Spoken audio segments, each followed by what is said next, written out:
I've been collecting vinyl for many years, traveling to shops and shows across the country. I've spoke with collectors, shop owners, and music industry professionals along the way.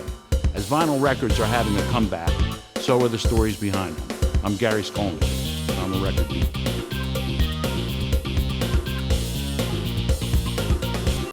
On this episode of Record Beat, we're with musician and record collector Bonefish Johnny.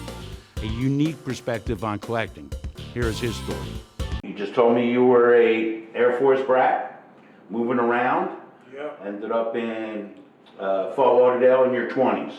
At that point, yeah, mid to late 20s. Yes. At that point, were you buying records at that point? Well, I had a crazy thing with records, getting them on the island, what was coming out on the mainland, you know.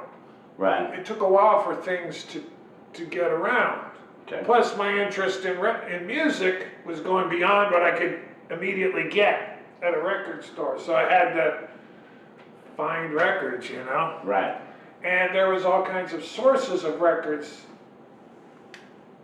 You know, the military, the special services would like send out promo albums to the military. So you go into barracks, there'd be, you know, a lot of things, right? Okay, and a lot of them would go there and they wouldn't necessarily even be released. So there was some, but I remember the very first time I saw Johnny Winter's Progressive Blues Experiment, right? And he's like he's all psychedelic, but he's got these resonator guitars. I go, you know. All I know in Puerto Rico is I'm seeing the Columbia record posters. Okay. In the comic books, right? There's Johnny Winter poster. There's a Santana album cover, you know. So the romanticism of the albums is just intense. Columbia Record Club, you know. The FPO, they cut off our whole base because we kept abusing it. So, so by the time I got to the States, being, you know, like I arrived at like 78, and there was a whole lot of things going on. I remember I'm off the boat and I go to Peaches, right? And there's so many records and I was so freaked out. You know, my girl at the time's going, aren't you happy there's more records than there's ever been? I go, I don't know which one to get. You know, my budget was one record, you know? And she goes, well, why didn't you get, you know, Al Di Meola solo? We were talking about that. I go, yeah, but I can get, you know, it was just horrible. I walked out of there without getting a record. That's how bad it was. Okay. So when I got here, so I was, you know, getting into records, and at that time, you know, it was great. That's how I would get music. Okay. Through records. Yeah. That's what I was interested in. I wasn't thinking about the packaging, the collectability. It was the music. It was the music. Although I did appreciate a nice album, you know. Right. And I was a late bloomer as a musician. It was always conceptual. As a matter of fact, all the way through high school, I had this conceptual band I would talk about. Oh, we're going to play this, based on all these old records that I love. And were you playing at this time? No, I wasn't. Okay. I mean, I played a couple of chords, right? I played a couple of chords, maybe 3 chords. That's a career right there. And come on. You know, your right hand, you know, those same 3 chords, country, reggae, you know, the same changes everything. Right. That's how you got the rhythm, you know? I teamed up with my little brother. He came to visit me, and he was a rock star. He was a real performer. And he goes, oh, I want to learn about, because I would, you know, I would wave my hand away at his music, some of it. Right. Although I remember, because when I hit the road at 18, you know, and left all my records behind, and so I came to visit one time, and he goes, dude, what's this? He's holding up this album, it was Black Sabbath, you know, Paranoid. He's like 12, he's going, this is the greatest thing there ever was, you know. So it was cool, you know.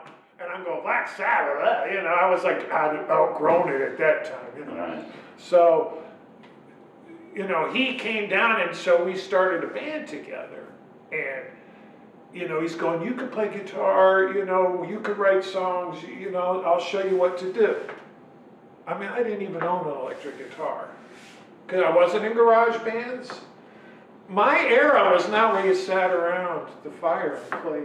You know, Right. people would sit around the fire and try to do Roundabout, you know, the intro. Right. You know, it wasn't playing folk music. You know, you had to have a Marshall stack to play the music we listened to. So anyway, I had this idea for music with my brother, so we started coming up with the material. And then we had a little cover duo, so we wanted to learn all the tunes, so I had to go out and find the tunes. Or borrow the record and tape Right. it. When I was young, my dad had a reel-to-reel, and I would borrow people's albums. There was just more music than I could afford to buy. Right. You know, and if I decided that I needed the record more than the person who actually, they go, when are you giving me that record back? I go, you don't need that record. I need it. You don't even understand it. That's my record. It's my record now. I go, those 5 of mine, I don't want these. I want that one. You know, Dylan was like that. He was famous for like stealing people's records. Oh, yeah? I didn't know that. Yeah, because he would listen to them and, you know, he had the record section in the Post Exchange was as big as this table. Right. So they get 2 copies of Chicago 2, the silver album when it came out, you know. Right. Oh, it's one of the most awesome records of all time. I'm waiting in line for this baby, and someone else gets it. So we would see the album in the rack, but we didn't have the $2.95 to buy it. We would hide it. We would hide it, but we'd take it out of the rock section and we'd put it behind a Raycon of cigarettes.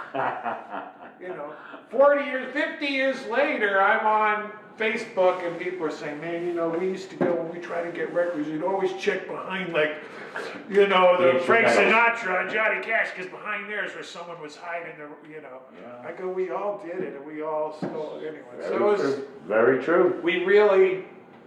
Yeah. I'm just saying, I really needed records all the time. And it wasn't, the romance of them didn't come until later, you know? But still, it was the music that was drawing you. That was the music. The albums themselves. The collectability of them. I mean, you remember when the Record Collector came out, they'd have the price guides. Yes. A price guide that would come out annually, and you would have gold mine, and you would go to record shows, or you'd hang out at the record store. Now, the record shop that I hung out at here was Kelly's Classics. I knew Kelly very well. You did? Oh, yeah. See, I was going to say, I didn't learn his last name until he passed away, and yeah. I still don't remember it, but it's not important. Right. It's Kelly's Classics. Classics. And so I would hang out there. His specialty was like garage band, but he also knew local records. That's another thing I collect. Yeah. I got into, you know, living here 40 years, I feel like this is my hometown, and I collect all that stuff, you know. So we'd be talking, and Kelly's the first guy to me. You know, I'm going through all the LPs and everything, and he's looking for songs from my band to cover, the Groove Things. You know, which by the way, I was like, you know, we made the cover of Rag in 1990, right? Because this is sort of the remnant of Rag, right? Yeah, it absolutely is. What was Groove Things playing at that time? We played our own original music, which is pretty unique, and it was a throwback. We're kind of a retro funk band, like 20 years before it became popular. Yeah. Which ties in the record story I'm telling you, is Kelly's the one who said, you know, I got some great funk on 45, you know. And he started pulling out these records, and we started listening. I go, these are great. So every day he would pull inside a box, right? Now, this became a thing. 20 years after this became a thing. Funk on 45s. DJs got into it. It's now become a culture where retro funk bands write tunes specifically to release on 45s, so they emulate these one-off, you know. Right. Joey and the Debonaires do the funky whatever.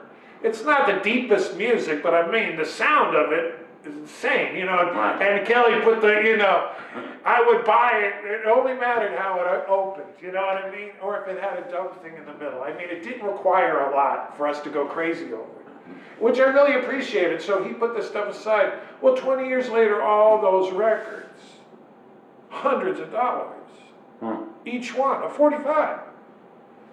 And so some of them I sold. As a matter of fact, most of them I sold. But the biggest score I ever got was in 1978 when I first got here. I'm at the swap shop, right? And there's this old Jamaican guy, and he's got a row of records. He goes, man, I used to be a DJ, finish with the business, right? He goes, I want to get rid of them all.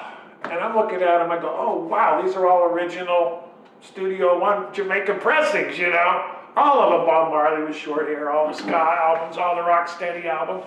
Now in 78, these are just starting, the whole reggae, Bob Marley was still alive, I mean reggae was just starting to happen, and but there was also two-tone and ska was coming up, and people were sort of getting into retro reggae, so there'd be like CD compilations. So I'm not thinking that these are like really rare collectibles, because at the time, maybe they really weren't.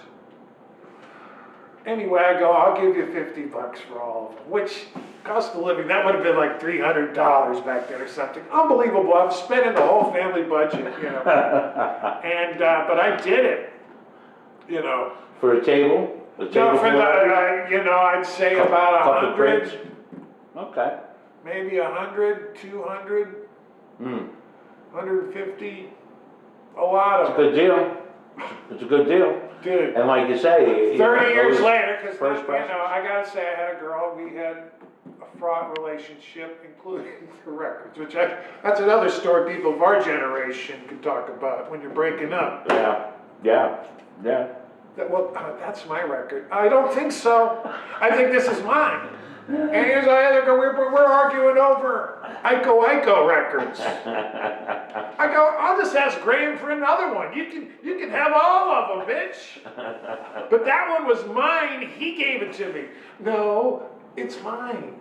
I was able to sell those for astronomical amounts. I can go to YouTube and listen to someone playing the vinyl. You know, I can see a picture of it. I have a picture of the one I owned. Do I really need the record? So then it becomes, if there's no other way I could have it, and I have made many a YouTube video of a record that I know is not out there for the people. Just for that reason. But I also do it with the ones where it's a video of the record playing, because you don't want to make an MP, I don't want anyone to make their own MP3s or mixes. I go, you're going to listen to the record with me, because I like watching those too. You know, but for a while there, I was out of anyone I knew, oh, I have records. You want them? I'll give them to you. I go, oh, wait a minute. Michael Jackson's Thriller. It's a collector's item. I go, no, it's the most popular record of all time. Yeah. I go, you go to Salvation Army and Goodwill, these are the most unwanted records in the world. They're the saddest. 101 strings. Yeah. Instrumental. But, you know, there's a couple of 101 strings that are dope. Well, 101 strings go to space. It's freaking awesome. It's got theremins, but I had this Batman album, Tim and Tom or something do Batman, right? And I like the artwork, and I'm listening to it. It's a bunch of like teen, twisty instrumentals, right? But I'm listening and go, okay, there's something going on this record, right? And I'm going, so I couldn't figure it out. I go, is this good or bad? What's going on? And then I got a 45 from it, right? And, you know, there would be a song here, Robin. That was the name of the song. Robin, right? And all it is this wild electric keyboard, and this lady going, Robin, right? And she's really wailing it, and it's like, okay, it's not Batman's sidekick, it's a verb. We're robbing. You know, we're bandits. That's how I get listening to Robin.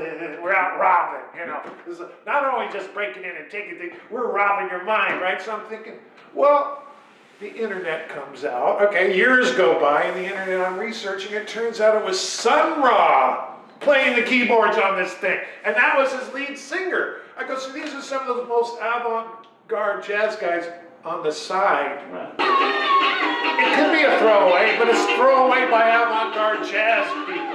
It's their throwaway, so it's like more abandoned in a way. Right. Oh yeah, the lead guitar player is the guy from the Blues Project.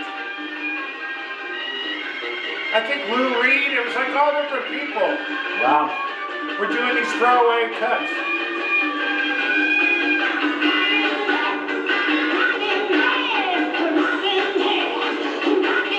It's killing me. She's probably going, what are the lyrics? They go, I don't know, it's Robin's theme. Just say Robin. Right? Yeah. So she's going for it. That memory which To keeps it in me, your I head. have this song where she's yelling, we're robbing things. Right. And now I'm listening to it, she's going, wow, she's still great. That was a great performance. And you know, it doesn't require any more than that. Okay, boom, and I put it. Right. Soon they're piling up. Yes. Little moments. Well, like yeah. that. We'll be back with more Record Beat after this. Go behind the scenes and experience the magic that brings entertainment to life with a Backstage at Broward Center tour. From exclusive lounges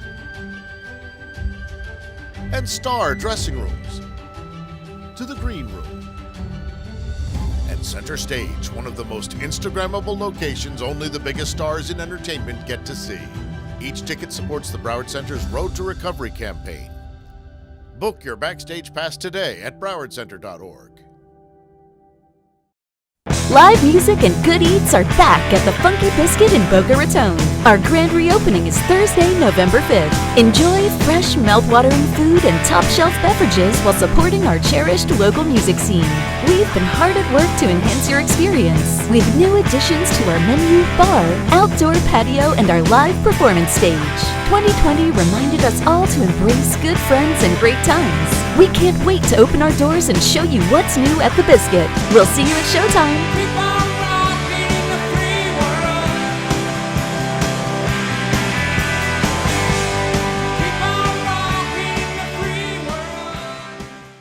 We're back with more Record Beat. Barry White was a banana split. Right. Oh, I have Barry White as Gene West.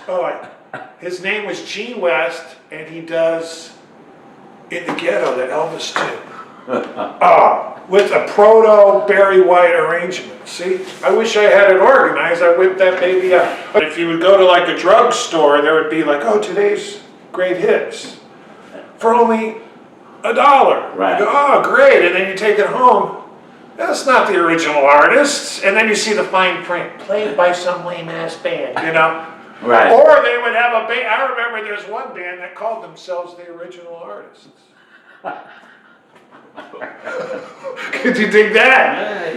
Smart. Truth in advertising, man. I got one of those the other day, and because it had the Star Trek theme, and it was just a trio on organ. You know, it's like, at least if it's worth one listen, I'm happy. You know. When records were going out of style, I guess that would be mid-90s. I remember going into Larry's Records, and there was a woman working there, and she would tell me that every Monday morning she would get to the store and there would be somewhere between 5 to 10 Peaches crates filled with records in front of her door. She had to move to get in. From people having garage sales over the weekend. And they just give them to And me. they would just come there at the end of the night because they needed to get them out of the house. And at that point, her inventory was getting massive because people weren't buying that much. CDs were around. A lot of people were replacing albums with CDs. And I said to her, well, what about like a Butcher book cover? And she said, whoever wanted that has it by now. And then she was talking about in Japan, they were looking for funk. And again, that's in the mid-90s. And she was saying that was what they were getting the most requests for from Japan. They were in Larry's is a classic place. A lot of those places, they're my favorite. They're in a constant state of crisis. Too many records. You can't organize. Yeah. Like I went to visit my parents one time, and I go, you guys, I want to find an old record store where everything's all piled up and whatever. So we go there, and it's classic. But also, they have, my favorite is the dollar bin, right? Mm-hmm. Anything in this box is $1. I go, watch this, Mom. I'm going to pull something out of that box that's going to blow this guy away, right? So I'm looking through there. I go, oh, this looks nice. It was like a New York Boogaloo record. Where they're doing Beatles covers, some of them, with Latin beats, brown, what they call brown-eyed soul, and mixed soul with Latin music. Boogaloo is a very short period. Here's a classic Boogaloo album mixed in there. This guy didn't know that. It's not Dark Side of the Moon. He doesn't know. It's $1, right? So I bring it up to the counter. I go, here you go. He goes, oh, what's this? I go, yeah, it was in the dollar thing. He goes, oh. I go, yeah, looks pretty cool, doesn't it? He's going, yeah, what? I go, yeah, it's New York Boogaloo music. I go, oh. I go, yeah, okay, I'm going to go look over here. So he goes on the line. He goes, this is worth $30. You had it in the dollar box. Yeah. You know what I mean? Stuff like that. So I enjoy that. But now, even at Larry's in the end, they were right up to the end of the internet. Yes. I think they got wrecked by the hurricane, Wilma. Yeah. A lot of places got wrecked. But they were one of these places where they just didn't even bother anymore. You get your record, you walk up to the front, and she turns and goes on the line. La, la, la. Okay, that'll be... So you're not rewarded anymore for your diligence. Yes. Crate digging, as they call it. Well, while you're on that subject, Yes. let me ask you this. What do you consider at this point now, memory-wise or whatever, your best find, crate digging like that? Oh. I'm talking about... For value that other people recognize, or for me personally. You personally. Sometimes I find something and I don't even know what it is until years later I realize, wow, this happens to be. And that could be. Yeah. I mean, like, I found a 13-floor elevators album in a box, 50 cents, in the shrink wrap. And, this is 40 years ago that happened. And it was rare then. Yeah. It's not the first way. Plus it's beautiful. Yeah. And it was in shrink wrap. Yeah. Well, I guess I told you when I got all those Jamaican records. And I still got a couple in here. That was a good score. That's a real good score. But I was able to buy, okay, here's a rare one that I found. And it was, I gotta admit, the Thunderbird. Now, though, you go to Thunderbird and you feel sorry for all the records that are getting abused. Yeah. There's nobody really selling records. Right. It's been mined. It's like going conch fishing. Yeah. But I got Wayne Cochran's CC Riders, Alive and Well, and Living in a Bitch of a World is the name of the album. It's his rarest record. And it features the arrangements of Charlie Brent, who was the guy who, Jocko played for Wayne Cochran and the CC Riders. He was the... I didn't know that. Yeah, that's how he started out. And anyway, it was, who I'm talking about, Wayne Cochran. Yeah, absolutely. Big Wayne Pompadour. Right, this is his transitional period where he's wearing a headband, and it's his biker album. Well, Charlie Brown was his genius, so it's like, all the songs are about the lifestyle and being on a motorcycle and stuff, right? And so he's got an overture, and it's sweet, so it's all tied together with the sound of a Harley, even the I-Link, potato, potato, potato, And he starts finger picking it to it, and then they'll fucking rev it, and then it goes into a double time section. Now, Harley they tried to patent the sound of their motorcycle. You couldn't use that knucklehead sound. Huh. But everyone else who had a V, it sounded like potato too. Right. But I'm going, here's this album that I have anyway, I love this. The songs on it are great. He's great. He did a video for one of the songs. He did If I Were a Carpenter, which sounds like Blood, Sweat, and Tears doing it, you know. Wow. You know, they had like 4 baritones. I mean, they were the most killer horn section of all with this Charlie Brent. They were kind of ahead. They were contemporaneous with Blood, Sweat, and Tears, Chicago, all those guys. So you're talking a giant horn jazz biker album, Miami, Vegas soul thing. I love that record. It's right in here somewhere. Look at that album cover. Like a red hot. Like a red hot. But it's you know, swamp pop and stuff. See, Clarence Gate Mouth Brown, the El Toros, Johnny Ace, Pledge of My Love's on here, Bobby Blue Band, Further On Up the Road, everyone does that. Anyway, this is not an old record though. He just kept pressing them. I sold my own records and I bought records from people, but I never considered myself a dealer. Right. You know what I mean? Yeah. Well, that's a tough thing. I've never been able to sell. I did a couple times. It's a drag because, you know, people are writing you back, hey, this is, you know, I always had to grade conservatively. Yeah, very. And, you know, but I bought like this one right here. I pulled this out. My girlfriend bought this for me. And we're a fan of, you know, you just get, you know, we're a fan of Cortland and Witch. And this is Elephant Walk by Donald and the Delighters, a kind of a doo-wop thing. Doo-wop had a revival in 1962. That's where the stupidest doo-wop tunes are, you know, with, you know, the 50s were never like that, right? It's like crew cuts, you know, the white guys making fun of it in a way. But just, it's like a lot of music, the next generation is right behind. And they're learning all this stuff. So all of a sudden it's like a mini revival. You're seeing all, you know, it always follows like about 5 or 10 years after. You know? And then music gets popular again. Like you're wondering why you hear all the 80s music all the time. Because the Gen Xers themselves are a very small cohort and no one gives them their due for anything. It's because the millennials are into it. And you're going, why are the millennials into it? Well, they heard it when they were like 4 or 5, just like I heard 50s music when I was 4 or 5. Right. So maybe that's the appeal, but that's why you hear all these new wave tunes from people who never even watched MTV. Yeah. They watch it now and it's like a thing. Yeah. And it's kind of goofy how they think about it. Now, my generation, some of them didn't even pay attention to the 80s. You know, I've always, women in my life have always been a little younger. And so I've always been, or I worked with younger people.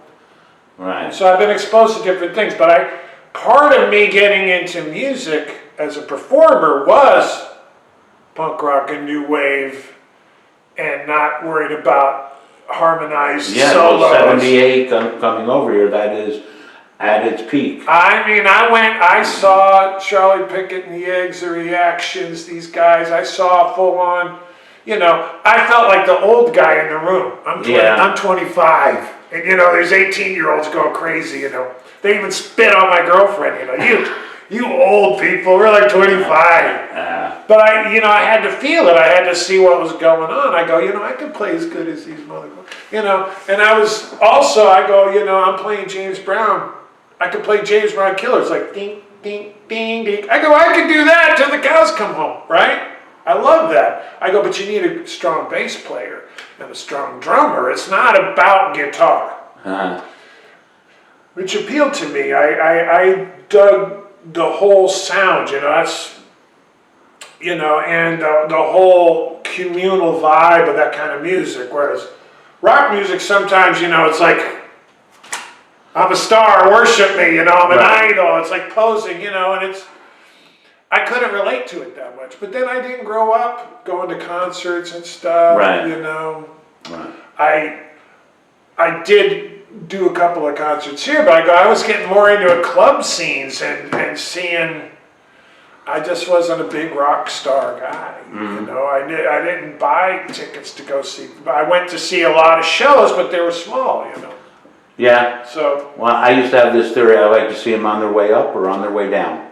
that's right. And you know, you'll see that big guy in a small club who used to do the Garden or Miami You Arena. know, my band were on tour. We used to play at Rockefellers in South Carolina, in Columbia, South Carolina, and our opening band was Hootie and the Blowfish all the time. I go, these guys are really good, man. They could go national, you know. I go, they're kind of corny, but you know. That's what. I go, sells they the could middle. be huge, you know. And it's like they were, or like when the Mavericks came out here. Right. Right now, I knew Raul. He was in a band called The Basics, and we would do shows together. And he'd be backstage, and he's just playing Beatles, and he's singing, you know, Roy Orbison, and he's like, I go, this guy's got something going on. By the way, I don't get out much, so thanks for letting me talk. I appreciate it. We're here for.